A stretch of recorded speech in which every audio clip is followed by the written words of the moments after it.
Querido, todas as semanas nós temos um dia reservado para nós nos reunir como igreja, que nós chamamos de GC, Grupo de Crescimento. Então, às quinta-feira, nós temos GC no Maracanaú, amém? Às 20 horas, na minha humilde residência.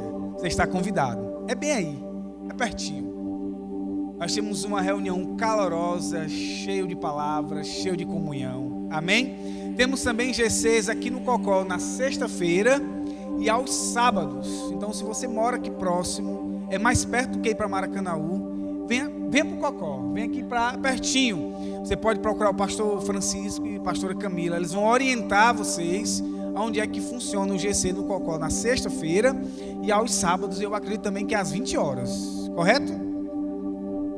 Sábados, na casa do abençoado aqui do Ilcim, às 20 horas.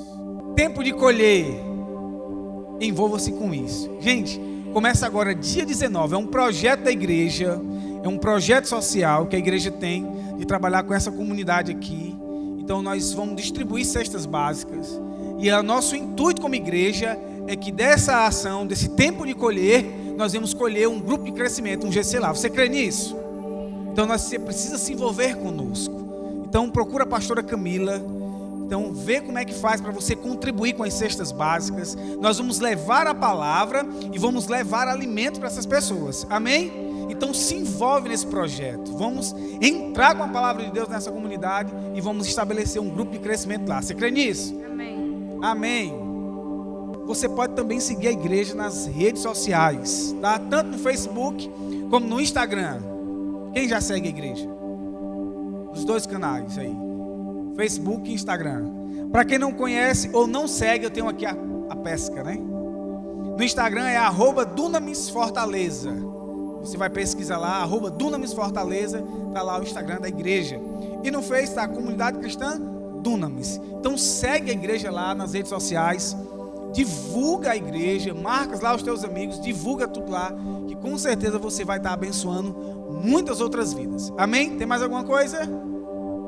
Gente, convida pessoas, traz as pessoas para conhecer a igreja, conhecer Jesus, provar dessa atmosfera de milagre. Amém?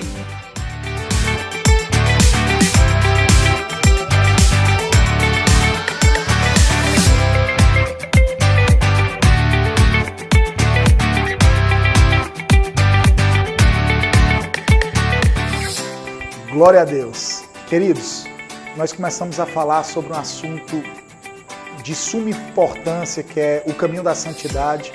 E hoje eu gostaria de dar continuidade a esse assunto tão importante.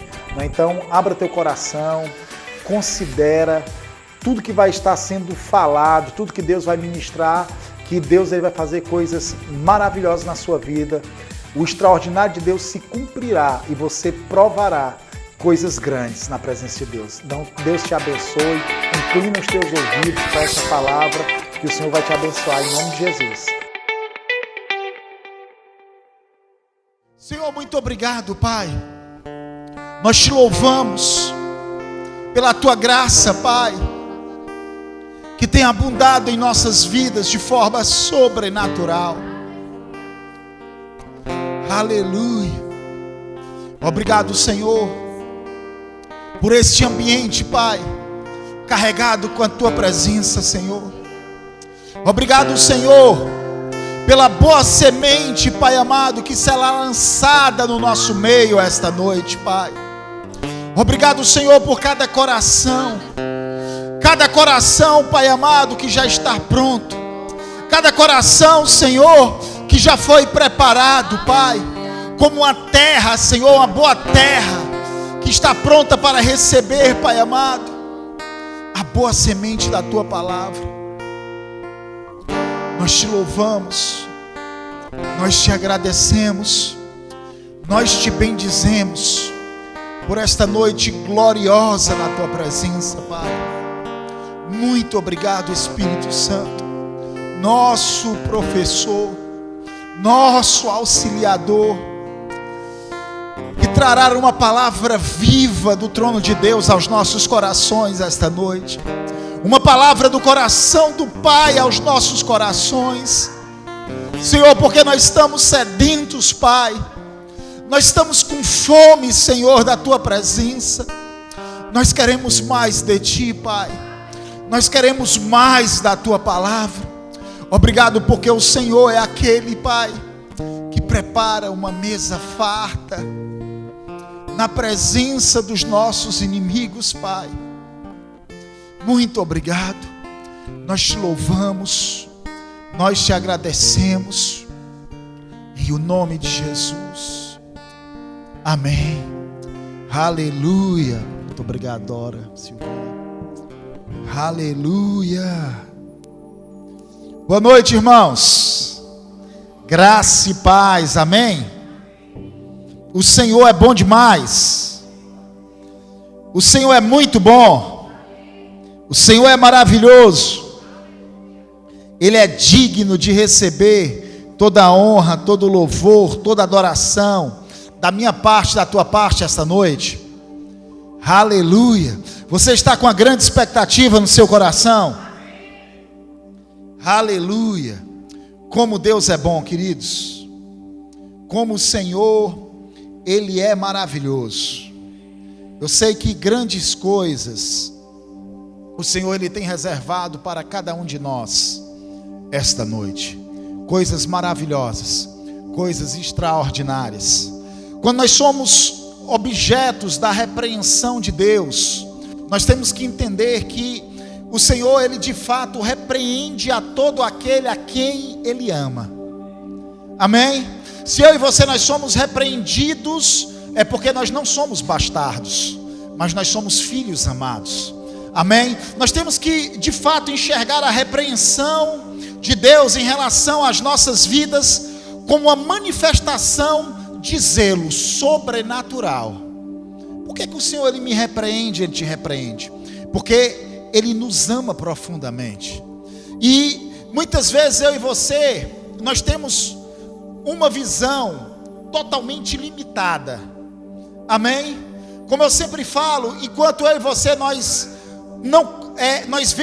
conseguimos ver em partículas, em partes, o Senhor, aquele que nos ama e tem zelo por cada um de nós, Ele vê o quadro completo, Ele vê de forma perfeita. Não é à toa que a Bíblia fala, e eu amo demais o que está escrito em Provérbios, que diz que o Senhor, Ele conhece a vereda do justo. Amém? O Senhor, Ele conhece a vereda do justo. E eu quero te dizer que esta afirmação de Deus, ela não é algo que diz respeito apenas à onisciência de Deus. Mas eu falo que Deus, Ele conhece a vereda do justo, porque Ele mesmo planejou, Ele mesmo pavimentou o caminho que Ele quer que eu e você trilhe. Amém? Esse é um caminho de sucesso, meu amado. É um caminho de glória. É um caminho de suprimento total. Simplesmente porque foi algo que foi preparado por Ele, para mim e para você. Aleluia. E no domingo passado, nós começamos a falar sobre santidade. Amém? E eu gostaria de continuar falando um pouco mais sobre este assunto tão relevante e tão importante, amado, a respeito da santidade. Nós vimos no domingo passado que, no que diz respeito à santidade, é o meu status quo e o teu status quo. Amém? Nós somos santos porque nós estamos nele. Ele é santo. Nós somos santos porque nós fazemos parte da igreja. E a igreja, ela é santa. Nós somos santos porque nós somos a noiva de Cristo. E a sua noiva é uma noiva santa. Ele vem pegar uma noiva imaculada, sem ruga, sem mancha. Esta sou eu e você. Amém? Nós temos que entender isso de fato. Mas o fato de, legalmente falando, eu ser santo, isso não quer dizer que eu vou andar em santidade, ou que eu estou andando em santidade. No que diz respeito a andar em santidade, é uma escolha que tem que ser feita por mim e por você. Nós temos que tomar esta decisão. Nós temos que decidir. Não somente entender e compreender que nós somos santos, mas andar em santidade. Amém? É uma decisão minha e sua, andarmos desta forma, termos uma vida separada e limpa, uma vida livre de toda mácula, de toda impureza e de todo pecado. E meu amado, eu quero que você entenda, eu sei que você entende esta verdade. O Senhor, Ele não pediria algo para mim e para você que nós não tivéssemos condição de dar. Amém? Aquilo que Ele pede, aquilo que Ele requer de mim e de você, nós estamos prontos e existe a suficiência na minha vida e na tua vida para atender aquele anelo, aquele desejo do coração do Pai. Mas eu queria realçar esta noite um pouco mais a respeito da severidade de Deus. Amém? Nós temos que saber isso. Eu soltei uma frase no culto passado. Eu disse que nós temos que entender que longanimidade não é a mesma coisa que impunidade. Nós temos que entender esta verdade de fato em nossos corações. Deus, Ele é um Deus longânimo, sim ou não, irmãos? Nós servimos um Deus longânimo, mas nós temos que entender que existe algo que nos faz acessar esta longanimidade de Deus, que nós chamamos de arrependimento. Eu acho interessante que no livro de Salmos diz que a causa de não sermos destruídos é que as misericórdias de Deus, elas se renovam a cada dia. E nós temos que entender que a palavra misericórdia vem de coração, no original, no hebraico. Eu quero que você entenda que essa palavra misericórdia, ela significa um coração compadecido e inclinado à miséria alheia. Amém? Quando é que nós ativamos a misericórdia de Deus em nossas vidas? É quando nós nos arrependemos. Quando é que nós acessamos a misericórdia? Quando nós nos arrependemos. Quando nós nos arrependemos, Deus, de fato, Ele está disposto sempre a nos perdoar. Como nós provamos da misericórdia? Através do arrependimento. E essa palavra arrependimento, no grego, nós conhecemos essa palavra. A palavra, ela significa uma mudança de mentalidade, que vai nos levar a uma mudança de atitude. Amém?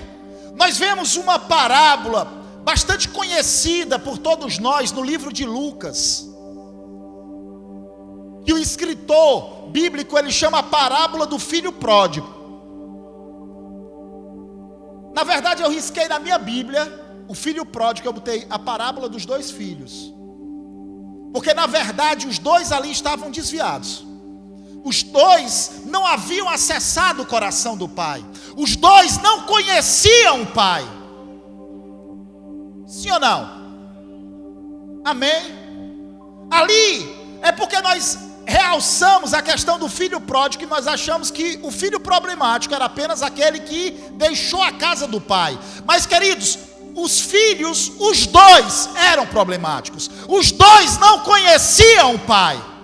Eu quero te dizer uma coisa, que na verdade o filho pródigo, ele está em uma condição melhor do que a condição do filho que permaneceu na casa.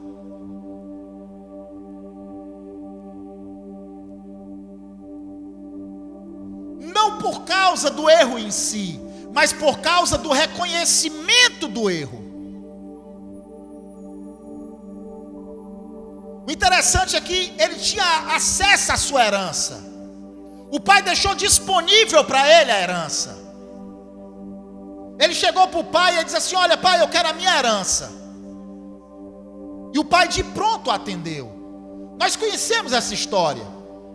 A Bíblia fala que esse homem ele foi e ele desperdiçou tudo aquilo que ele havia recebido do pai, por causa de um estilo de vida nefasto.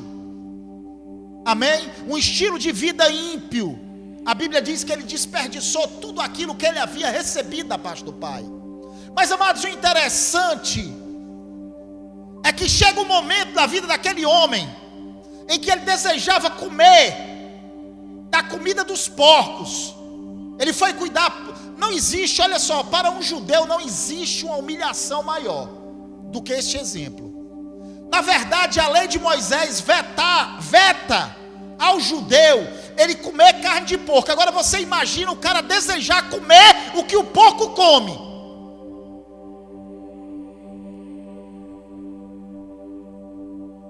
Você vê o nível que aquele homem chegou, que ele desejava comer a própria comida dos porcos. E a Bíblia fala que neste momento ele caiu em si. Ele caiu em si. E ele começou a meditar sobre a sua vida, aonde aquele caminho de pecado e destruição o havia conduzido. E ele começou a considerar, e ele disse assim: olha, os trabalhadores do meu pai, eles têm uma vida mais digna do que esta vida que eu estou levando. A Bíblia fala que aquele homem, de fato, ele se arrepende, porque chega um momento que ele diz o seguinte: olha, eu pequei contra os céus e contra o meu pai. Ele reconhece o pecado. Ele reconheceu o estado de queda em que ele se encontrava. E isso, queridos, foi essencial para que ele voltasse à presença. Foi o essencial para que ele voltasse novamente à casa do Pai. A mente dele mudou, a mentalidade dele mudou, a atitude dele mudou, e ele agiu à altura daquilo que ele estava considerando. Ele disse: eu pequei contra os céus e pequei contra o meu pai.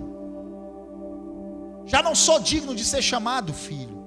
Ele diz: eu vou voltar, talvez ele me aceite como um simples trabalhador. Mas nós sabemos, queridos, o desfecho final dessa história.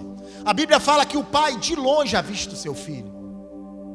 Nós vimos que o pai ele foi ao encontro ao filho, ele colocou calçados nos seus pés, ele colocou uma vestimenta, ele cobriu o seu filho, ele colocou um anel que representa a autoridade. Ele pegou o melhor cordeiro cevado que ele tinha, ele matou, ele celebrou. Por quê? Porque o filho se arrependeu. Aquele que estava apartado, aquele que estava vivendo uma vida alienada, uma vida separada da vida do pai, do cotidiano do pai, ele havia se arrependido, ele havia se voltado, e ele voltou à presença do pai, e o pai de pronto o recebeu. O pai de pronto o recebeu, por causa do arrependimento. O arrependimento fez com que aquele homem acessasse novamente a sua herança. E a Bíblia diz que o filho, o primogênito, quando ele chega e ele vê que o seu irmão havia retornado, ele, em vez de celebrar, ele ficou chateado. Por quê? Por causa do egoísmo. Será que aquele homem ele estava vendo simplesmente aquilo que o irmão tinha desperdiçado? Ou é porque o direito de primogenitura dá direito ao primogênito 2/3 da herança? E aquele jovem já havia levado 1/3 quando ele foi. O que tinha sobrado era o dele. E quando ele viu aquele jovem voltando e o pai celebrando a volta daquele jovem, o que foi que ele disse? Lá vem ele tomar o restinho que me sobrou, né? Que na verdade não era restinho, era 2/3.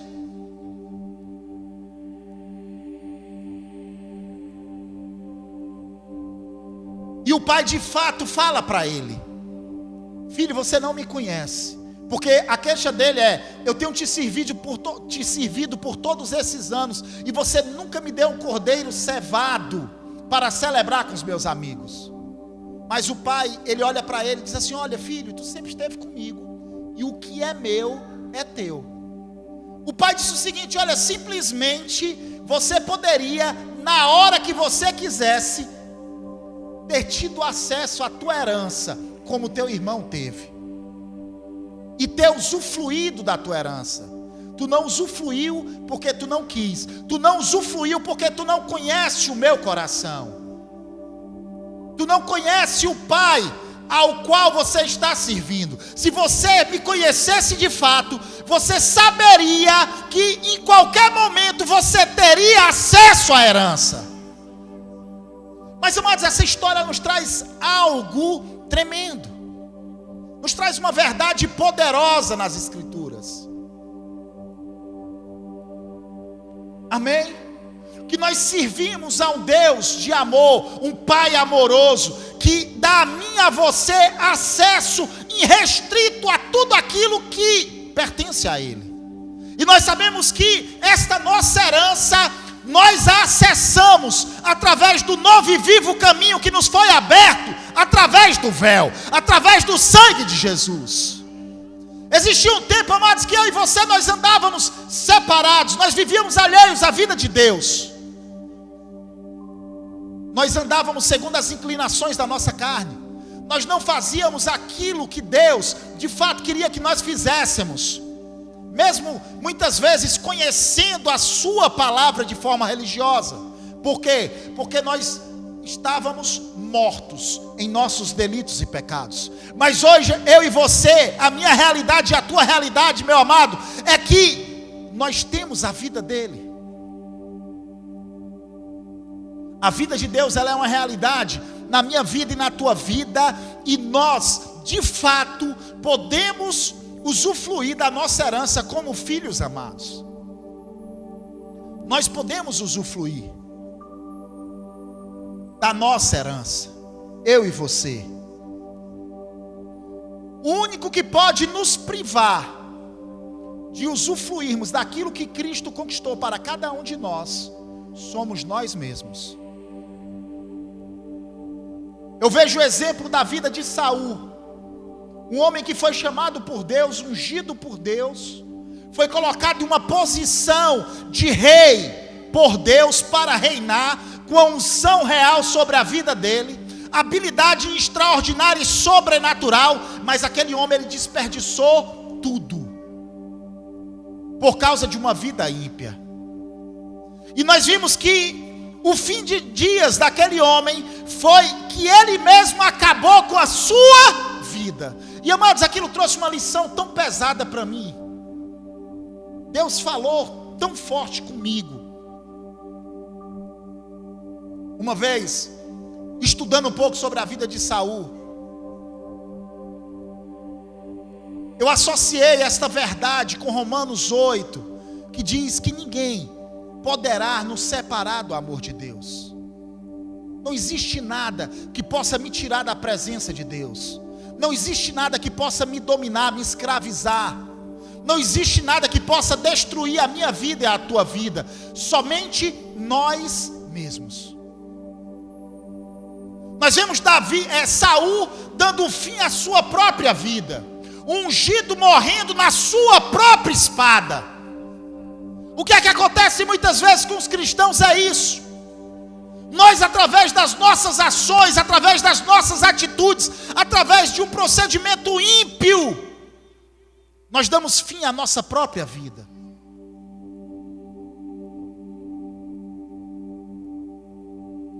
Quando nós temos condição de viver uma vida plena, uma vida santa na presença do Senhor. Nós temos a condição de viver uma vida santa na presença dEle. Nós não temos que ser escravos de nada, nem de ninguém. Lá no Salmos 89, diz que o trono de Deus, ele está firmado sobre a justiça e sobre o juízo. Os dois pilares, os dois fundamentos do trono de Deus é justiça e juízo. Nós vemos esta mesma afirmação no Salmo 92, que justiça e juízo são os fundamentos do seu trono. Nós vemos lá em Romanos, no capítulo 11, que nós devemos considerar duas coisas. Nós devemos considerar a bondade de Deus. Deus é um Deus bom? Sim ou não? Deus, ele é um Deus muito bom, irmãos. Ele é um Deus maravilhoso. Mas a Bíblia diz que eu devo considerar a bondade de Deus e a severidade de Deus. Da mesma forma que Deus, ele é um Deus bom, Deus, ele é um Deus severo. Eu sei que a gente não escuta muito isso, mas é a grande realidade. Nós estávamos conversando, eu e o Fábio, sexta-feira lá no GC, nós estávamos falando exatamente sobre isso. Quando nós consideramos a severidade de Deus, algo é produzido na minha vida e na tua vida, chamado temor do Senhor, e isso vai nos guardar. Isso vai nos guardar, queridos. Na verdade, lá em Provérbios, no capítulo 1, diz que o princípio da sabedoria é o temor do Senhor. O temor do Senhor é o princípio da sabedoria.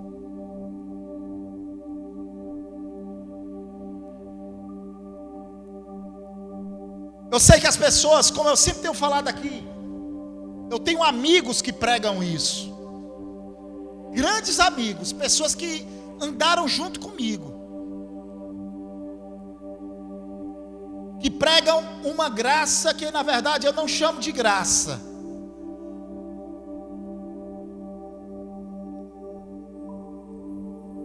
Porque aquilo que te deixa à vontade para pecar, e que enaltece a fraqueza humana, e que convence o homem que ele é fraco mesmo, e que ele tem que viver pecando, e que Deus, ele é forte, Deus compreende e entende aquilo, conhece a tua estrutura.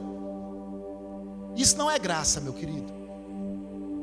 Porque a graça, ela me habilita. A graça, ela me educa. A graça, ela me fortalece para que eu tenha uma vida piedosa, uma vida separada do pecado, para que eu trilhe esse caminho de excelência, ou este bom caminho chamado santidade.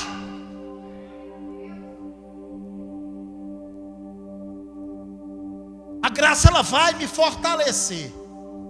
Não é isso que fala em Tito? Porquanto a graça de Deus se manifestou salvadora a todos os homens, educando-nos para quê? Renegadas as paixões infames e a impiedade, vivamos de forma justa, sensata e piedosa na presença de Deus. Porquanto a graça de Deus se manifestou salvadora a todos os homens, educando-nos para quê? Renegadas as impiedades e as paixões mundanas, vivamos no presente século de forma sensata, justa e piedosa, como diz a minha versão. Amém? A graça, ela me educa. A expressão inicial da graça de Deus é a salvação, de fato, como eu digo, né? Não foram as tuas obras e as minhas obras, não foram penitências, não foram o que eu fiz, o preço que eu paguei que me salvou. As obras, elas não são a raiz da minha salvação. A raiz da minha salvação é a graça de Deus. Mas as obras, elas devem se manifestar, e de fato elas se manifestam como um fruto. E amados, andar em santidade é andar manifestando a natureza do Deus, do nosso Pai, do Deus ao qual nós servimos, que é um Deus santo. Ele é um Deus santo. Nós servimos e temos o apoio de um Espírito Santo. Nós podemos andar em santidade porque Ele é santo. Nós podemos ter uma vida separada, uma vida purificada de toda impureza, de todo pecado, porque Ele é aquele que nos habilita, é aquele que nos capacita. Então, o que nós temos que considerar? Nós temos que considerar não somente a bondade, mas a severidade. Como eu estava falando, nós podemos usufruir da misericórdia, sim. Como é que nós acessamos a misericórdia? Através do arrependimento. Mas como eu faço para acessar a misericórdia? Se arrependendo. Se eu não me arrepender, a conta vai chegar. Amém? A conta um dia vai chegar. A conta do pecado um dia ele chega. Sabe por quê? Porque o salário do pecado, antes de eu nascer de novo, é a morte. O salário do pecado, depois de eu nascer de novo, continua sendo a morte. Sabe que é algo que traz muito temor no meu coração? É algo que eu vejo lá no segunda carta de Pedro. É algo que eu vejo lá no livro de Judas. Ele falando de falsos profetas. Ele diz assim, olha, eles surgiram no vosso meio. E Judas, ele falando desses indivíduos, ele diz assim, olha, eles são como ondas bravias do mar, que expelem as suas próprias sujeiras. Como nuvens, como se carregada de chuvas, mas sem nada. Aí ele diz assim, como árvores duplamente mortas. Diga, duplamente mortas. Querido, o que é que você entende por duplamente morto? Ele falando desses indivíduos, ele disse, eles são como árvores duplamente mortas. Sabe o que é? Estava morto, recebeu a vida, morreu de novo. Sim ou não? Sim ou não? É isso que ele está falando. Ninguém pode roubar a minha salvação, mas eu, através das minhas atitudes, das minhas ações, eu posso apostatar da fé. Eu posso abandonar o bom caminho. E eu posso trazer morte para a minha vida. Quem é aquele que é objeto da ira de Deus? Aqui em Romanos, no capítulo 1, Paulo ele fala algo muito interessante. Romanos,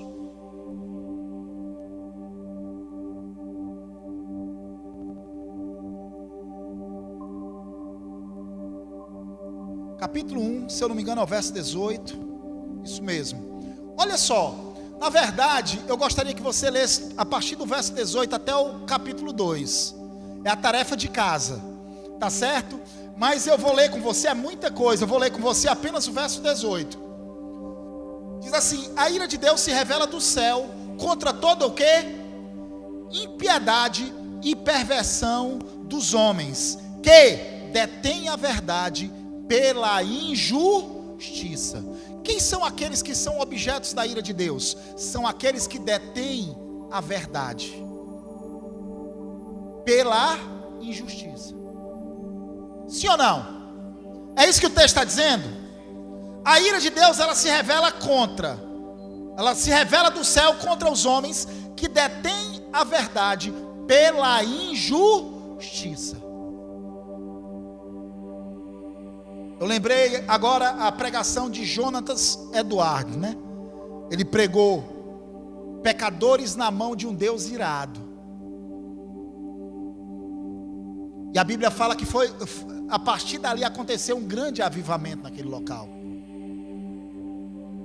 Porque de fato, nós temos que considerar essa máxima.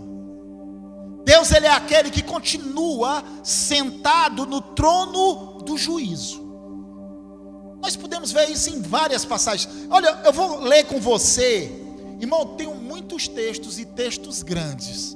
Não vai dar para nós lermos. Mas eu queria que depois você meditasse no livro de Hebreus, no capítulo 12. Leia a partir do verso 5. Leia até o capítulo 13, tá certo? Você vai ver muita coisa interessante ali. Talvez nós venhamos a ler algumas passagens, mas eu gostaria de ler com você, lá em 1 Pedro, no capítulo 1. Primeira carta de Pedro, capítulo 1. Vamos ler a partir do verso 13.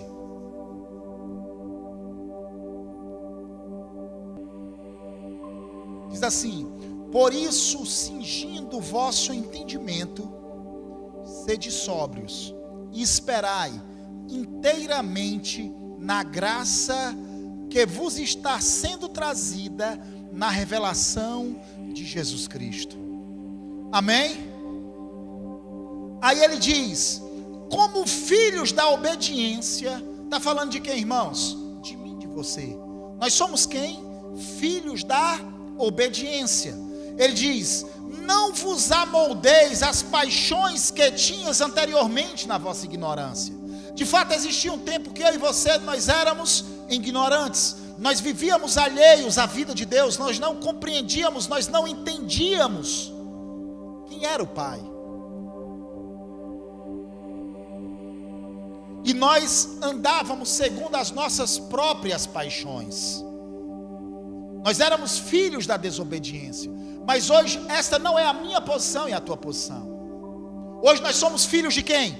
Da obediência. Aí ele diz assim, verso 15: pelo contrário, segundo é santo aquele que vos chamou, tornai-vos santos também vós mesmos em todo o vosso procedimento. Qual deve ser o meu procedimento e o teu? Um procedimento santo, porque nós somos filhos da obediência. Nós somos participantes da sua vida e da sua natureza. Nós carregamos, queridos, o seu DNA. É uma grande realidade na minha vida e na tua vida, sim ou não?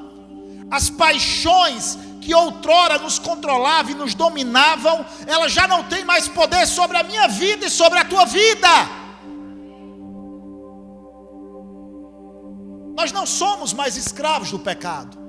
Nós não somos mais escravos da carne. Nós não somos mais escravos do diabo.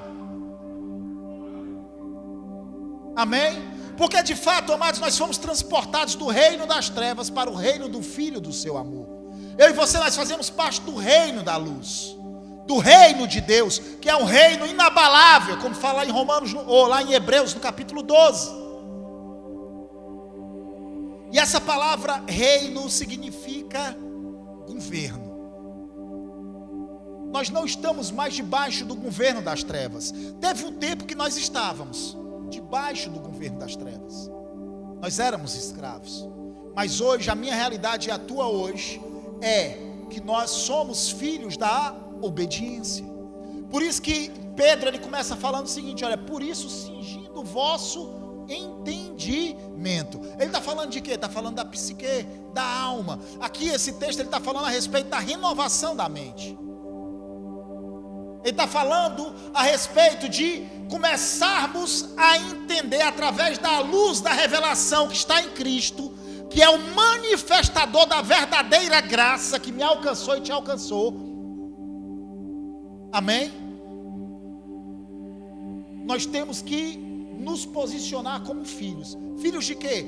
Filhos da obediência. Filhos de Deus. E qual é o nosso procedimento daqueles filhos da obediência?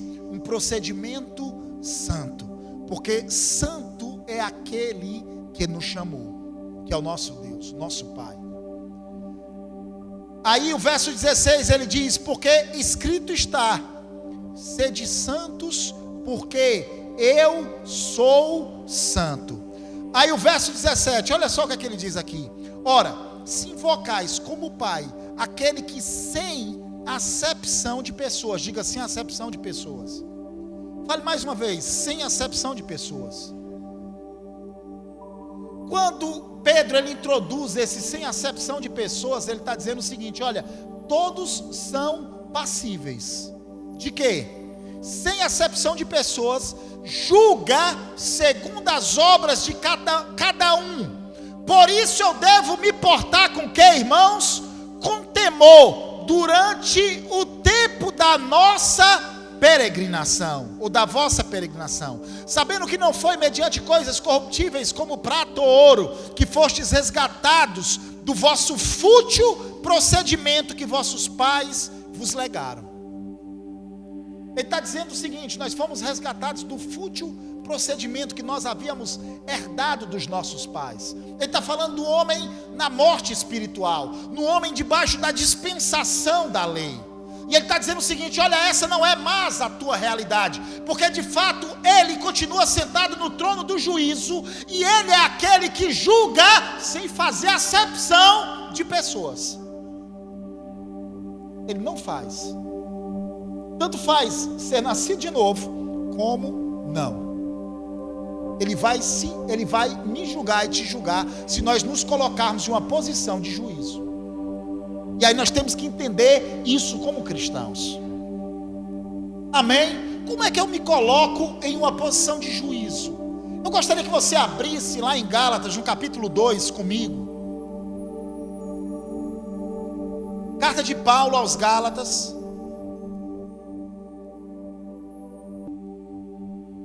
Vamos ler a partir do verso 16. Gálatas 2:16. Paulo ele fala algo muito interessante aqui, meu querido.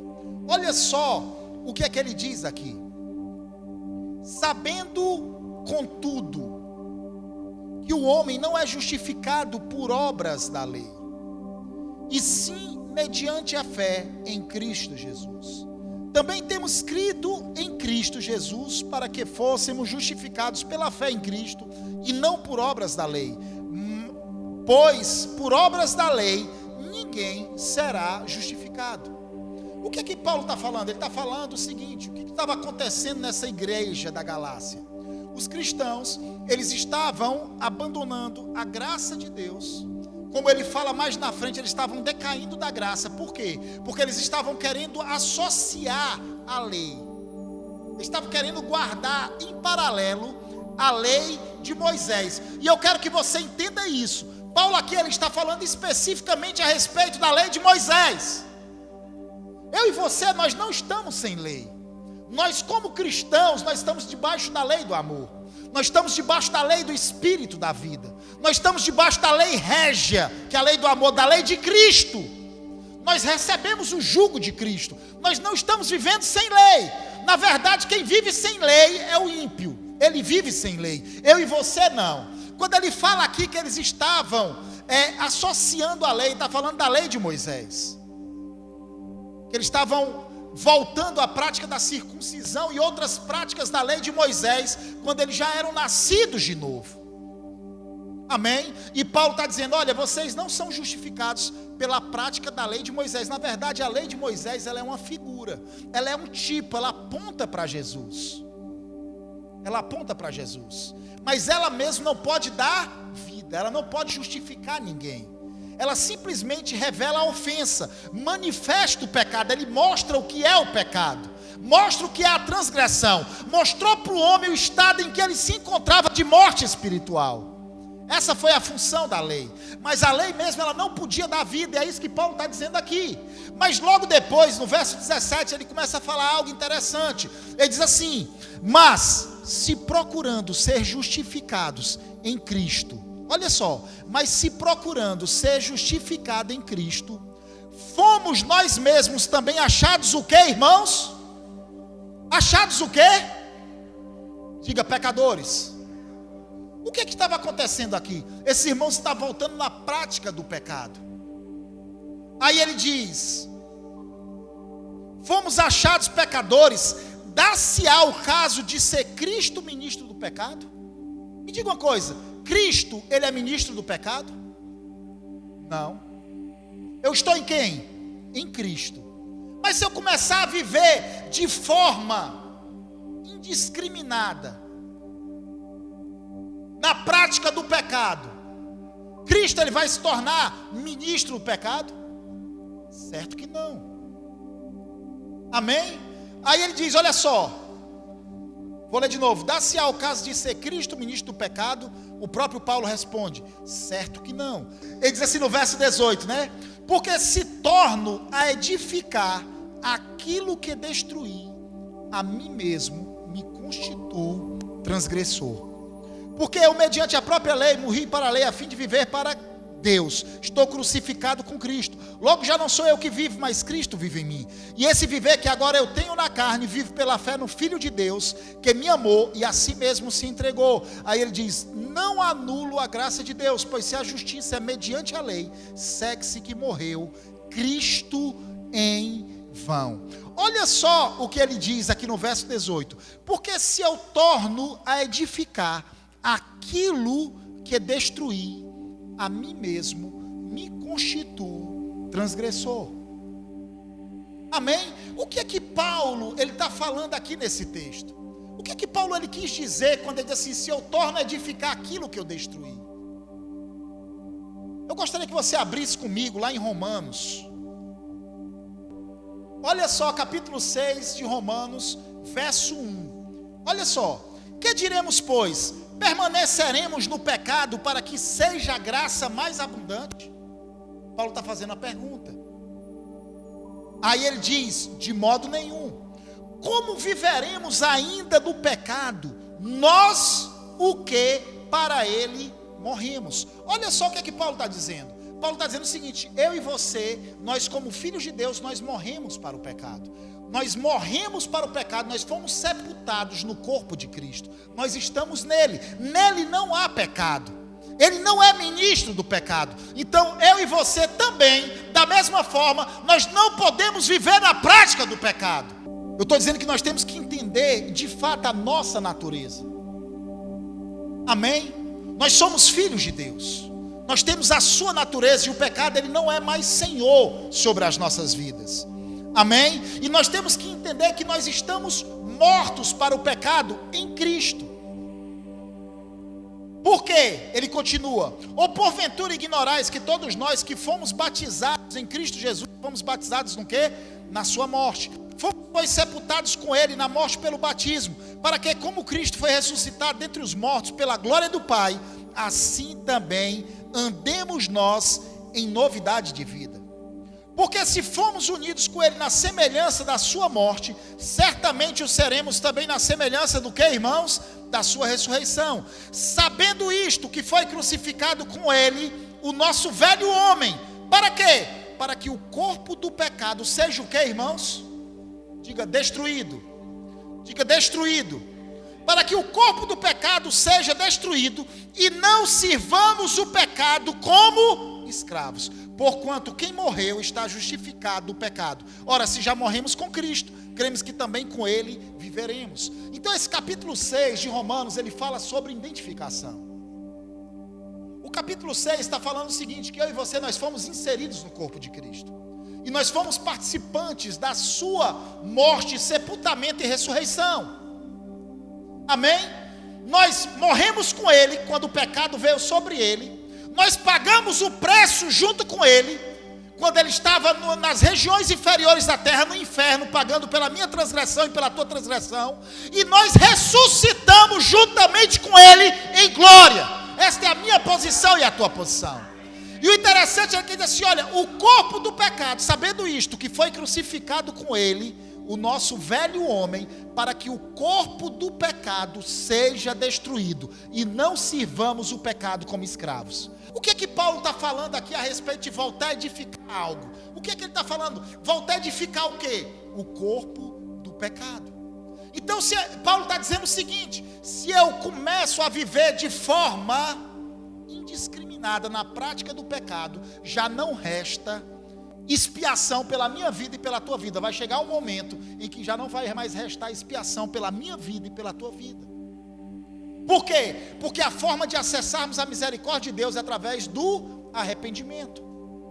Eu não estou falando a respeito de um cristão pecar e o Espírito Santo sair dele. Eu não estou falando isso, queridos. Eu estou falando a respeito de uma vida sem o temor de Deus, em uma vida em que o crente ele está cauterizado pela prática do pecado, ele está vivendo uma vida insensível e ele começa a viver de forma indiscriminada na prática do pecado. Vai chegar um momento em que a morte vai se estabelecer novamente nele.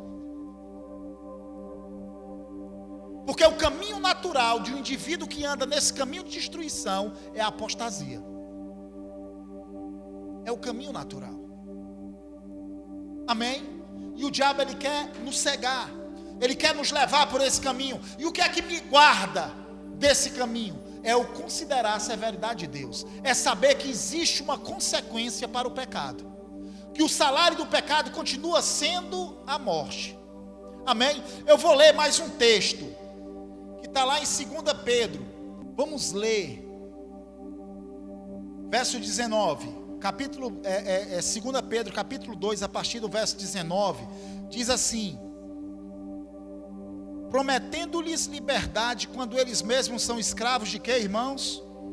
Da corrupção. Pois aquele que é vencido, ele fica escravo do vencedor. Amém? Está falando de aqueles que apostataram da fé. falsos mestres. Amém? Ele está falando sobre isso. Aí no verso 20, olha só o que é que ele fala no verso 20. Portanto, se depois de terem escapado das contaminações do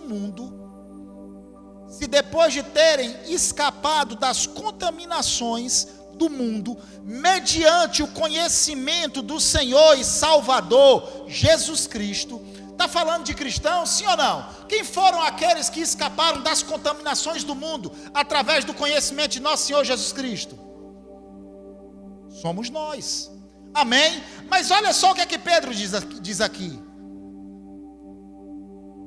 Salvador Jesus Cristo, se deixam enredar de novo e são vencidos, tornou-se o seu último estado pior que o primeiro.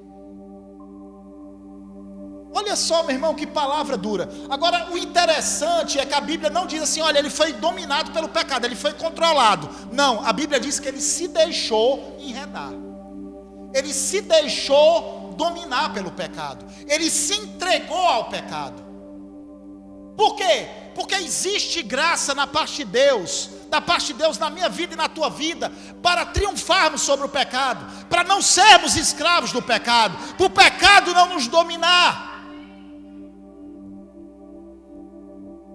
Ele diz que o estado se torna pior que o primeiro. Aí olha só o verso 21. Pois melhor lhes fora nunca tivessem conhecido o caminho da justiça, do que após conhecê-lo, volverem para trás, apartando-se do santo mandamento que lhes fora dado. Queridos, olha só o verso 22. Com eles aconteceu o que diz certo adágio verdadeiro: o cão voltou ao seu próprio vômito, e a porca lavada voltou a revolver-se no lamaçal. Meu amado, é uma palavra muito dura. Ele está dizendo o seguinte: olha, melhor seria que eles não tivessem conhecido o caminho da justiça. Seria muito melhor para eles não terem conhecido o caminho da justiça, do que após conhecerem o caminho da justiça, eles retrocederem, eles voltarem atrás, eles cederem ao pecado, eles viverem na prática indiscriminada do pecado. Com eles aconteceu o que diz certo adágio verdadeiro: o cão, ele voltou ao seu próprio vômito, e a porca lavada voltou a revolver-se no lamaçal. Eu gostaria de ler mais um texto. Agora nós vamos encerrar, é a última vez que eu encerro essa noite, irmãos.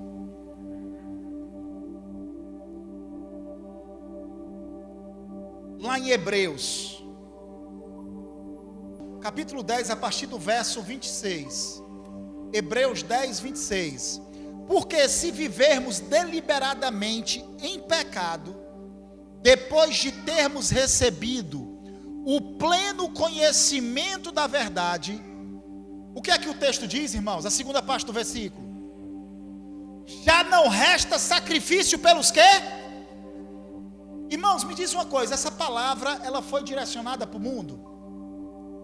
É uma palavra direcionada para o mundo? É uma palavra direcionada para os ímpios? É uma palavra direcionada para a igreja? Para os crentes? Sim ou não? Eu vejo uma palavra como essa, eu fico cheio de temor no meu coração.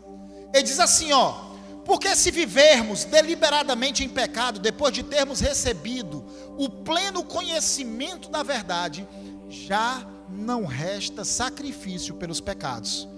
Verso 27, pelo contrário, certa expectação horrível de juízo e fogo vingador, prestes a consumir os adversários.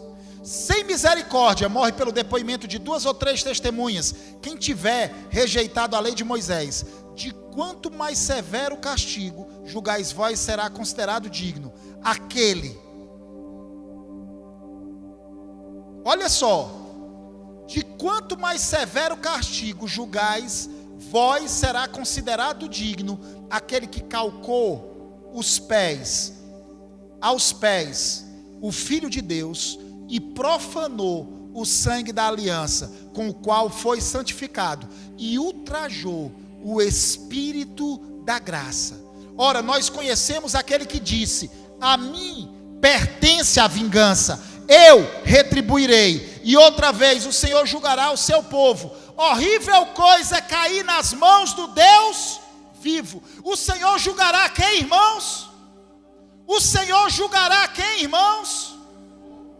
Aqui está falando de um juízo para o povo de Deus. Ele está dizendo o seguinte: olha, se você vive na prática deliberada do pecado, depois de ter chegado ao pleno conhecimento da verdade, é como se você calcasse com os pés o Filho de Deus, é como se você profanasse o sangue da aliança, é como se você ultrajasse o Espírito da graça que te alcançou.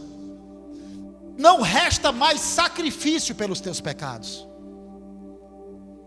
Irmãos, pecado é algo muito sério. É algo que nós temos que lidar de forma séria.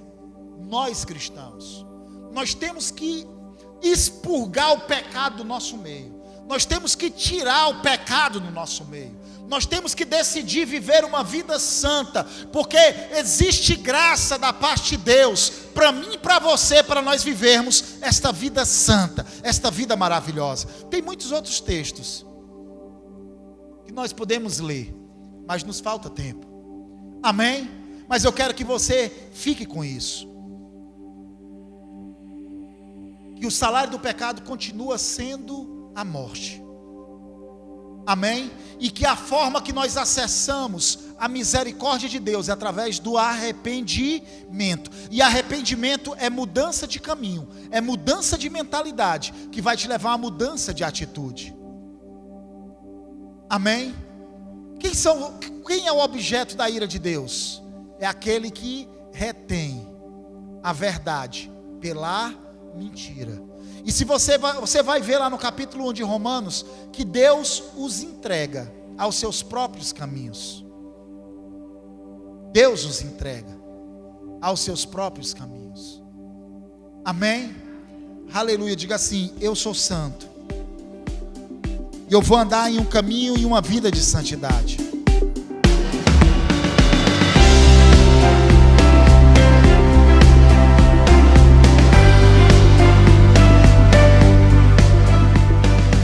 Aleluia, que palavra maravilhosa, irmão. Eu sei que você foi abençoado, porque a palavra ela prospera naquilo que ela é enviada. Mas, como eu sempre tenho dito, muito melhor do que ouvir essa palavra é você decidir de fato vivê-la, praticá-la. Pratica esse caminho, vive nesse caminho, que Deus ele vai te conduzir à vitória, ao extraordinário. Deus te abençoe em nome de Jesus.